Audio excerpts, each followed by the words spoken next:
Dios les bendiga. Qué bueno estar con ustedes acá y qué bueno que están sintonizándonos una vez más ya en este segundo estudio que tiene que ver con la epístola a los Gálatas. Espero también y me siento feliz que haya sintonizado, porque eso quiere decir que al haber escuchado la introducción que hicimos el miércoles, podamos nosotros trabajar arduamente en lo que va a tratar. Y creo sin duda que para comprender esta epístola debemos comenzar por el principio, allí. ¿Cómo inicia el escritor sagrado esta epístola? Así que una invitación cordial a que estén con nosotros. Veamos qué es lo que nos dice la epístola del apóstol Pablo a los Gálatas en su capítulo 1, versículo 1. Pablo, apóstol no de hombres ni por hombre, sino por Jesucristo y por Dios el Padre, que lo resucitó de los muertos. Vaya forma de introducirse. Habíamos señalado en la reunión anterior que si algo iba a haber de repente eran pequeñas pinceladas, pequeñas líneas en donde el apóstol Pablo defendería su apostolado. Y claro está, ¿cómo es que no, o por qué debería él defender su apostolado? Es que es muy normal. En el capítulo 1 del libro de los Hechos, si ustedes se pueden ir conmigo al libro de los Hechos, el capítulo 1,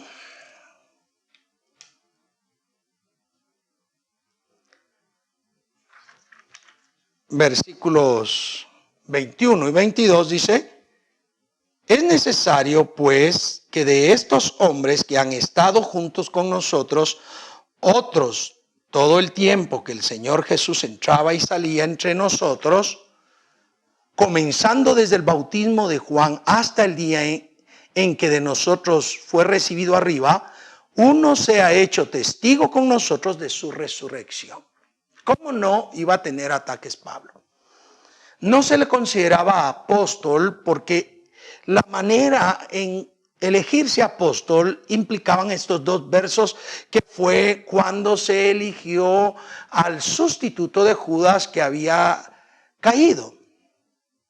Es necesario pues que de estos hombres, de todos los que habían ahí, recordemos un poquito, cuando Jesucristo asciende habían 120 personas, hombres y mujeres. Acá en Hechos 1, 21 dice: es necesario pues que de estos hombres, mujeres no, hombres está diciendo. Así que uno de los requisitos para ser apóstol, dentro de los 12, dentro de los que había elegido Jesucristo, y ya acá ampliándose al sustituto de Judas, debería ser hombre. Pero ese hombre dice que han estado juntos con nosotros todo el tiempo que el Señor Jesús entraba y salía entre nosotros. Es decir, debería de ser testigo del ministerio del Señor Jesucristo durante aquellos 3 años y medio que Jesucristo estuvo realizando todo lo que realizó y manifestando todo lo que manifestó. Hombre que atestiguara todo lo que Jesús había hecho. Pero también dice, comenzando desde el bautismo de Juan, es decir, no solo viendo una partecita, tenía que haber comenzado en el bautismo de Juan. ¿Por qué en el bautismo de Juan? Porque es en el bautismo de Juan donde se da testimonio que Jesucristo era el Hijo de Dios, en quien el Padre tenía complacencia y a quien debía de oírsele, de quien también Juan dijo: este es el Cordero de Dios que quita el pecado del mundo. Esta persona debía de testificar desde el mismo momento del bautismo de Juan. Dice, hasta el momento que de nosotros fue recibido arriba. Es decir, debería de haber testificado lo que sucede en los versículos 10 y 11 de este mismo libro del del libro de Hechos. A ver, veamos los versos. El verso 10, capítulo 1 de Hechos, verso 10. Y estando ellos con los ojos puestos en el cielo, entre tanto que él se iba, aquí se pusieron junto a ellos 2 varones con vestiduras blancas, los cuales también les dijeron: varones galileos, ¿por qué estáis mirando al cielo? Este mismo Jesús que habéis visto ha sido tomado de vosotros al cielo, así vendrá como le habéis visto ir al cielo. Bueno, el verso 9 dice que ahí fue alzado en una nube el Señor Jesucristo. Así que esa persona, ellos esperaban que el sucesor o el que era denominado apóstol tuviera esas características: hombre testigo desde el bautismo de Juan, que miraba y vio a Jesucristo entrar y salir, a hacer todo lo que hizo en su ministerio, hasta el momento mismo en que fue recibido arriba en los cielos. Y dice, uno de ellos, uno se ha hecho testigo con nosotros de su resurrección. Testigo con nosotros de su resurrección. A ver, por supuesto que para usted no va a ser extraño que podamos compartir que el término testigo viene de mártir. De hecho, martureo, que es la base del griego, lo que dice es un mártir que se ha hecho testigo, alguien que pudiera incluso ser martirizado, pero él va a mantener el testimonio de que Jesucristo es Dios, es el Hijo de Dios. Y Pablo no llenaba esos requisitos. Entonces, el apostolado de Pablo era bombardeado, era constantemente cuestionado, porque si él osaba llamarse apóstol, debería llenar esos requisitos. También la Biblia indica que las señales de apóstol son milagros, señales y prodigios. Cuestiones que Pablo manifestará más adelante o en su vida de peregrinar como ministro de Dios, sin duda las va a manifestar.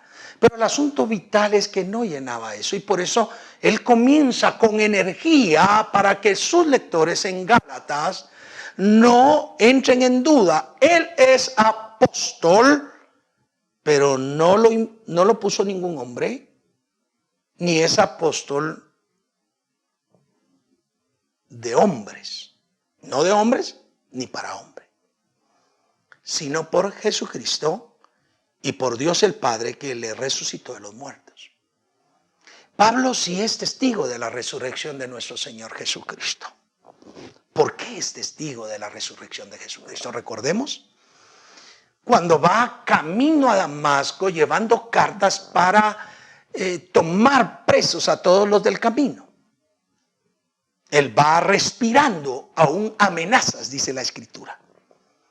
Cuando de repente un tremendo resplandor se le apareció, que le botó del caballo, y escuchó la voz que le decía: Saulo, Saulo, ¿por qué me persigues? Dura cosa te es dar coces contra el aguijón. Y él dijo: Señor, ¿quién eres? Y Jesús le habla diciendo: yo soy Jesucristo, a quien tú persigues. Y Pablo reconoce que es Jesucristo y le dice: Señor, dime qué debo hacer. Y entonces la voz de Jesucristo allí, aunque él queda ciego por el resplandor, le dice: entra a la ciudad, a tal lugar, y allí se te dirá lo que debes hacer. Por eso él está defendiendo su apostolado. Yo no fui elegido por un hombre, ni para ser apóstol para los hombres. A mí me eligió Jesucristo.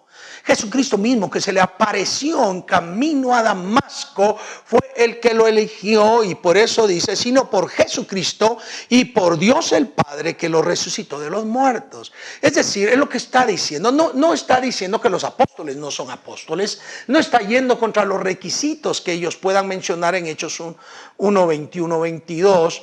Es lo que está diciendo simplemente que su apostolado tiene origen en Dios. ¡Wow!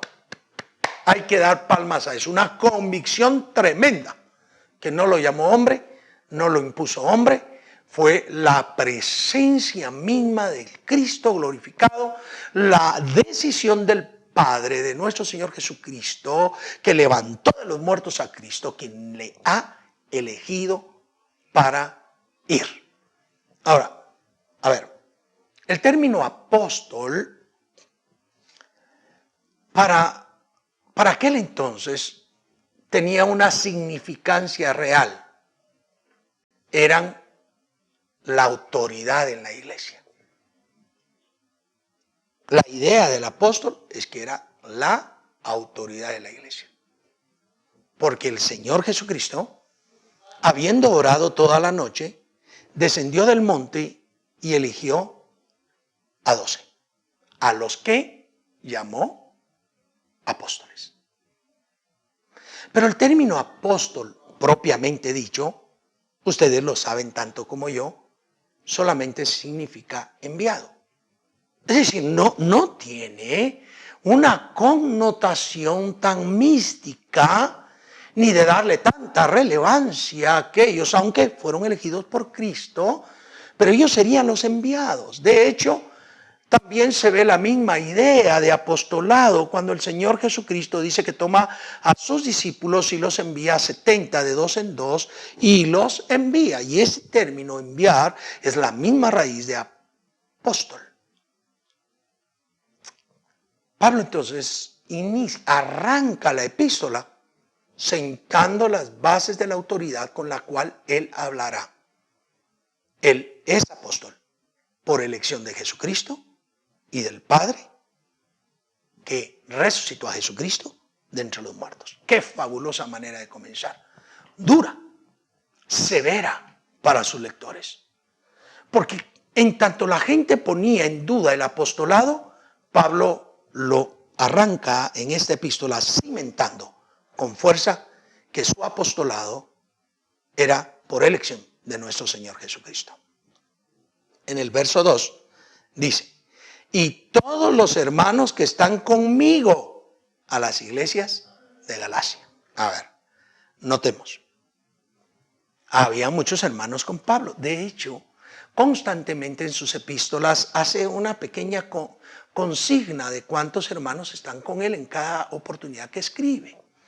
Yo no creo que haya sido exhaustivo, pero él siempre señala a algunos hermanos y a algunos nombres se reiteran constantemente. Todos los hermanos que están conmigo, y dice a las iglesias de Galacia, y esto es muy importante, porque él no está mandando a una iglesia en Galacia, sino a varias iglesias. La utilización del plural a las iglesias en Galacia implica que la idea de la epístola es que se lea en una, en otra, y no sabemos cuántas iglesias locales existen allí en Galacia, o existieron para ser más correctos al hablar. Lo cierto es que no tiene un destinatario a la iglesia tal que queda en tal dirección, no. Es a un conjunto de iglesias. Es como que ahora alguien con el don de apostolado, el ministerio de apostolado, escriba una carta autoritativa a las iglesias de ¿qué digo yo? Pues tenemos ahí a las iglesias de Lima, a las iglesias centroamericanas, las presbiterianas, a Lluvias de Gracia. Alguien con plena autoridad para considerar que lo que él va a decir, eso se va a cumplir, se va a realizar. Que tuviera tal autoridad que puede hacerlo. Ese es uno de los problemas muy serios que encontramos en la actualidad, porque hay muchas personas que se llaman ser apóstoles. Algunos solo tienen una congregación y son apóstoles de esa única congregación. Algunos otros tienen varias congregaciones. Pero la realidad es que muchas veces se manda a decir algo con autoridad y no se puede ejercer la supervisión y muchas veces no se hace lo que se les ha dicho. Recuerdo escuchar a un hermano amado, nuestro querido hermano Genaro Ovidio Madrid Morales, que él decía constantemente, mire, es una lástima. Nosotros en Lluvias de Gracia creemos que la salvación no se pierde. Trabajamos en ello, creemos y afirmamos esa doctrina. Pero hay muchos pastores, decía él, que andan predicando que la salvación se obtiene por obras dentro de nosotros. Y siempre estuvo, durante él estaba en vida, aquel sentimiento en su corazón que cuando iba a algún lado escuchaba que las personas no estaban bien enterados de la doctrina que nuestra misión sustentaba. Yo no sé si sucederá en las otras denominaciones. Lo cierto es que muchas veces cuando escuchamos las prédicas, nos podemos enterar que hay pastores que no siguen la doctrina de la denominación a la cual pertenecen. De hecho, recientemente escribí un poquito con respecto a escatología y no he podido continuar escribiendo por muchas causas, pero ponía yo ahí que poco a poco se ha ido perdiendo la identidad real de una denominación. A tal grado que hay muy pocos que comprendan las bases doctrinarias de su denominación.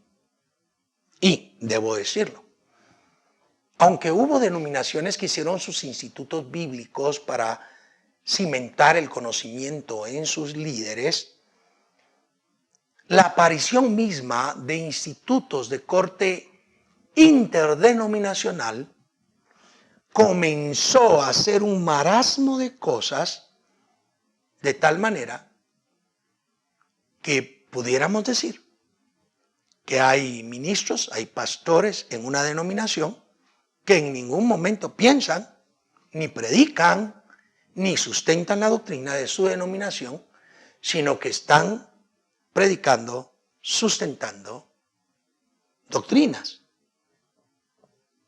de otro lado.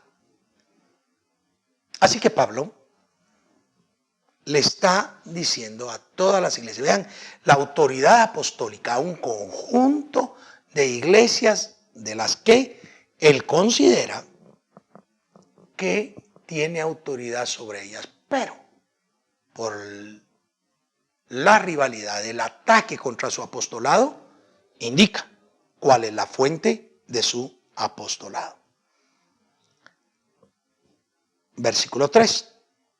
Gracia y paz sean a vosotros, de Dios el Padre y de nuestro Señor Jesucristo. A ver, el término gracia y paz es un término que se usa mucho en la escritura de aquel entonces. No podemos decir que es un uso específico de las epístolas, ni siquiera de las epístolas paulinas, petrinas o juaninas, no, es un uso general. Pero acá la idea es muy especial porque no está hablando de una gracia general ni de una paz general, sino está hablando de aquella gracia y paz que proviene del Dios Padre y de nuestro Señor Jesucristo. Ahora, necesariamente debemos comprender que la gracia de Dios, la gracia de nuestro Señor Jesucristo es la salvación, por medio de nuestro Señor Jesucristo, en quien creyendo nosotros en fe, tenemos acceso a esa gran salvación. La paz, y cuando deseamos paz, recientemente recuerdo a mi hija que me decía, papi, ¿por qué siempre les dices paz? Y es que es una palabra tan chiquita, es una palabra tan corta, que a veces le restamos la significancia, pero no es paz en el sentido de ausencia de malestar simplemente. O que haya quietud, que haya tranquilidad, que no hayan conflictos, que no hayan problemas. Que sí lo incluye, por supuesto. Cuando hablamos de paz en la tierra, siempre estamos hablando de ausencia de conflictos. Y cuando hablamos de ausencia de conflictos, estamos hablando de una manera integral. Que no hayan conflictos emocionales, conflictos bélicos, conflictos económicos, no, sino que haya realmente ausencia de estos. Pero para nosotros los cristianos, la paz debe significar la bendita presencia de Dios en nosotros, por nosotros, en todo lo que significamos y somos nosotros. Así que la salutación un poco común pero que en este sentido, por ser del Padre y por ser de Jesucristo, tiene que tener un sentido mayúsculo, un sentido completo. ¿Y cuántos estamos necesitados de la gracia de Dios? Cuando nuestros hijos e hijas van a entrevistarse para un trabajo, cuando el marido va a entrevistarse a un trabajo, la esposa va a entrevistarse a un trabajo, todos dale gracias, Señor, por favor, dale gracias. Y claro, acá la gracia es tanto eso como la misma salvación que Dios nos da, porque por gracia somos salvos. Cuando hay alguien enfermo, podemos pedir por su paz, para que esté en tranquilidad, para que encuentre sanidad, pero también para que Dios intervenga con su mano misericordiosa, sea sanando, sea restableciendo y en algunas oportunidades tomando a la persona y llevándosela. Así que la introducción nos está llevando a la comprensión de algo muy especial en la forma de dirigirse a aquellas iglesias en Galacia. Versículo 4. El cual se dio a sí mismo por nuestros pecados para librarnos del presente siglo malo, conforme a la voluntad de nuestro Dios y Padre. Leo el verso 5, a quien sea la gloria por los siglos de los siglos. Amén. Noten, ¿se recuerdan de la temática que les dije que íbamos a estar trayendo? Una de ellas es el perdón de los pecados. La gracia, el perdón de los pecados, la fe, gracia, perdón de pecados y justicia de Dios. Y acá se introduce, el cual se dio a sí mismo por nuestros pecados para librarnos del presente siglo malo. Allí está introduciendo Cristo, el que da gracia, el que da paz. Ese Cristo se ofreció por nuestros pecados. Se dio por nuestros pecados para librarnos de este siglo malo, perverso. Y la liberación de este siglo no se está refiriendo a sacarnos del siglo, sino a que no seamos condenados con ese siglo. El siglo, el presente siglo, es perverso, malo, generación hipócrita, adúltera, le señala Juan el Bautizador. Nosotros hoy podemos decir lo mismo. Tenemos un siglo malo, perverso, con cosas terribles. Y Jesucristo se dio por nuestros pecados para librarnos del mundo, de ese siglo perverso, malo, pero era la voluntad de nuestro Dios y Padre. Jesucristo fue enviado a la tierra a encarnarse, pero también a morir por nosotros, porque el Padre había decidido en su anticipado consejo enviarlo para salvar a la humanidad. Y al Padre no le fue ajeno el dolor, el sufrimiento, la pasión que a Cristo tocó que cursar, porque Él lo había predeterminado. Su anticipado consejo, el designio de Dios lo había determinado, y Jesucristo vino y nosotros podemos estar conformes, y la introducción sienta las bases, porque el que murió por nuestros pecados fue Jesucristo, conforme a la voluntad del Padre. No debemos buscar alternativas, no debemos estar buscando otro Salvador, porque el único Dios encarnado es Jesucristo. El único mediador entre Dios y los hombres es Jesucristo. Él fue enviado. Y por eso es que el Padre merece la gloria por los siglos de los siglos. La alabanza por los siglos de los siglos merece toda honra, por siempre, por la eternidad, porque fue Él el que envió a Jesucristo a morir por nuestros pecados, porque Él fue el que diseñó la salvación, porque fue Él el que determinó la salvación por medio de nuestro Señor Jesucristo. Así que se introduce la epístola de una manera increíble. Pablo explica: soy apóstol de Jesucristo, conforme a la voluntad del Padre y del Hijo, no de hombre ni para hombre. Les saluda y dirige a las iglesias en Galacia. Hoy sabemos que nos habla a nosotros. 3. Les desea la gracia y paz proveniente del Padre y del Hijo. No cualquier paz, no cualquier gracia.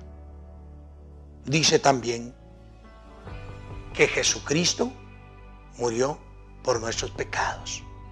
Él se sacrificó por nuestros pecados. Y quinto, dice, es del Padre la gloria, la honra, por los siglos de los siglos. Amén. Bueno, espero que Dios te haya hablado algo. Espero que el Señor te haya dicho algo y que comiences a ver el camino que nos llevará en esta fabulosa epístola. ¿Para qué? Sepamos más, para que comprendamos mejor y para que en nuestra vida de fe crezcamos. Sí, que la mano del Señor nos haga crecer, que la mano de Dios nos haga seguir adelante, de fe en fe, de victoria en victoria. Quiero orar por ustedes. Padre bendito, te damos gracias en el nombre de Jesús por tu amor y misericordia y fidelidad hacia cada uno de nosotros. Bendigo a mi hermano, a mi hermana que nos está sintonizando, a mi amigo o amiga que está allí también, que nos honran con su presencia. Llénanos de tu paz y gracia, como dice Pablo, que provenga de ti, oh Dios, de ti, oh Padre, y del Señor Jesucristo, y que nosotros todos te demos honra y gloria, como termina el verso 5, porque la mereces por siempre, porque Jesucristo murió por nuestros pecados. Gracias, te adoramos en el nombre de Jesús. Amén y amén. Bien, ha sido un hermoso privilegio. Espero que la mano de Dios esté con ustedes y que el próximo miércoles nos volvamos a ver. Dios les bendiga, Dios les guarde. Hasta la próxima.